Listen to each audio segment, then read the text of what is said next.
Hey, what's up guys? This is Anthony from Anthony's Customs, and for this video we are looking at the SH Figuarts War Machine Mark II, which I think is probably the worst look for War Machine that we've seen recently. It's really bland, so it's not my favorite. I think the Iron Man 2 look for War Machine was just about perfect, but that doesn't mean this figure can't be good, so we're going to do a review on it. Now this was sent to me to review and then send back. And I don't have the package to show you, so I can't show you the packaging, unfortunately. I can show you the height, though. He stands about 6.5 inches tall, right to the top of his head, which makes him just about 16.5 centimeters. So he's in scale with the other Iron Man figures. He's basically the same size as basically all of the other Iron Man figures. He does have a decent batch of accessories. You can see he has 2 fist hands on him right here. And this is how he was in the package without the armor on there. Now, I don't know if it's supposed to be that way or if the person that sent it to me just left it that way. So I'll show you the hand armor on the other hands. So let's look at the other accessories. We have 2 open repulsor style hands, which don't have the ability to actually hold a blast. And I'll show you why in a minute. But we do have these, and they have the armor on them, and it can come off. It's just a little tab like we've seen before. Very tiny little tab. So no big deal with the hand armor. We can just swap that around, even though I think they should all probably have their own. They don't. We have these hands, which are meant for either saluting or for using as a flight pose, but since you can't connect the blast to them, they're pretty much just for saluting. And then lastly for the hands, we have these hands, which are meant for, obviously, for the effect parts. I said for twice there. Now, these ones, I couldn't get the pads off, so I don't think the armor is meant to come off of the hand there. But they do hold the repulsor blast, so that's cool. So let's look at those. We have 2 different sets for the hands. We have the large set right here. They appear to be the same as the ones for Iron Man, but I didn't get them out to check. Nice translucent yellow plastic with the white painting on there to shade them up to look like they're white hot. And then we also have smaller effects for flight or for just small blast effects. Same kind of paintwork on there.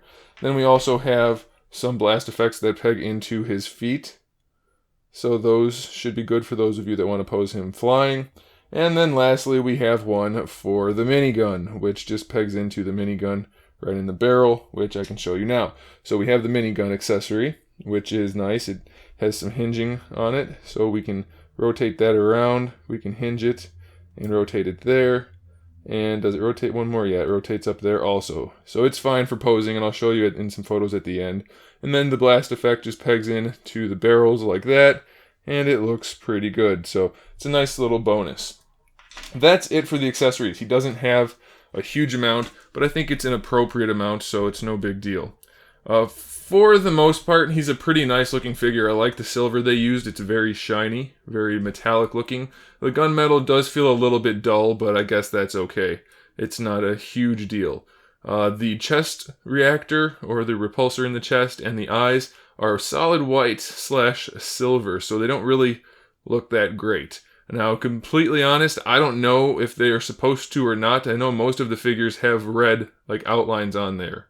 But this one has no red at all, and I don't remember if it's supposed to have that in the movie or not, so I can't really say. But aside from that, he looks really good. Just kind of bland.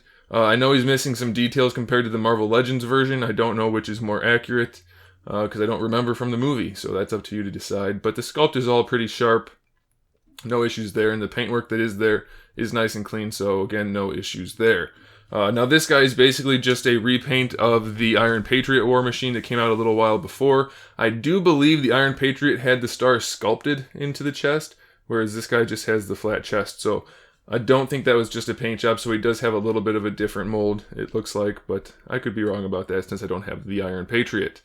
Alright, so let's look at the articulation on this figure. The head is on a double ball peg, so you can pose it pretty much however you want to, which is good, except for the fact that the double ball peg is way too long, so that's why you have that extra posability.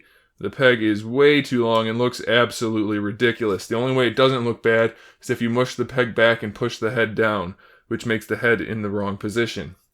Now you can use that in order for him to look up for a flight pose, but obviously that's not ideal since you can see the entire peg assembly. So you can't really pose the head in any good way without making it look really freaking bad. It's just, that has got to be one of the worst designs I've ever seen on a figure's neck ever, of all time. It's horrible. The neck does have its own range of motion though, so that's good. So if you wanted to do that, you could. And it does rotate around if you want to also, but it's really hard to do. It doesn't really serve that much of a purpose because the head already looks like garbage. At least the articulation. The sculpt on the head I do like, to be fair.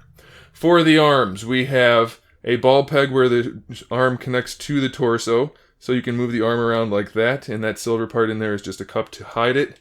I don't believe he has the extending shoulder like we saw in the Mark 42 or 43, whichever one it was. I tried to pull on it and it didn't go, and since it's not my figure, I can't risk breaking it, but I don't believe it's in there. So you just have that ball peg. The shoulder pad is connected with a hinge to the shoulder itself, so you can raise the arm up, no problem. You can bring the arm around, no problem. So that's a good design. The shoulder pad stays with the arm and looks good. We have our bicep swivel built in there, no problems. Double jointed elbow there, no problems in terms of range of motion, but it does look pretty goofy the way it sticks the arm out so far. And then the wrists, single ball peg, nothing more to talk about there. Seems like it's a really fragile plastic, so be careful. And now for the torso, let's zoom out a little bit so you can see this. It doesn't have that bad of motion. It leans pretty far back, so if you wanted to do a flight pose, you could. It leans a little bit forward, so it's not too bad. Side to side, no problem. Let's hold it up so you can actually see it. No problem side to side, and you get your rotation out of it. So it's pretty good. I'm not sure what this whole situation down here is for. It doesn't really do anything. It just separates a little tiny bit, so I don't get that. You do get another ball peg where the torso connects to the waist, so you can lean them forward and back even more. You can also rotate it there, so that's pretty good.